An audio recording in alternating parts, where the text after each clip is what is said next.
રાજ્યમાં સૌરાષ્ટ્ર અને દક્ષિણ ગુજરાતના અનેક વિસ્તારોમાં ધોધમાર વરસાદ વરસી રહ્યો છે, જેમાં રાજકોટ, પોરબંદર, દ્વારકા, ગીર સોમનાથ સહિતના વિસ્તારોમાં ભારેથી અતિભારે વરસાદને પગલે પૂર જેવી સ્થિતિ ઊભી થઈ છે. આગામી 5 દિવસ રાજ્યમાં ભારેથી અતિભારે વરસાદની આગાહી કરવામાં આવી છે. હવામાન વિભાગ દ્વારા અનેક વિસ્તારોમાં રેડ, ઓરેન્જ અને યલો એલર્ટ જાહેર કરવામાં આવ્યું છે. સૌરાષ્ટ્ર અને દક્ષિણ ગુજરાત સહિતના 11 જિલ્લામાં રેડ એલર્ટ જાહેર કરવામાં આવ્યું છે.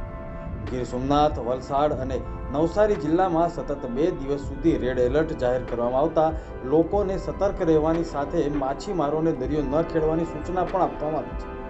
દેવભૂમિ દ્વારકા, પોરબંદર, જૂનાગઢ, ગીર સોમનાથ, નવસારી અને વલસાડ જિલ્લામાં રેડ એલર્ટ જાહેર કરવામાં આવ્યું છે. રાજકોટના ઉપલેટાના લાઠ ગામમાં 3 કલાકની અંદર જ 12 ઇંચથી વધુ વરસાદ ખાબક્યો.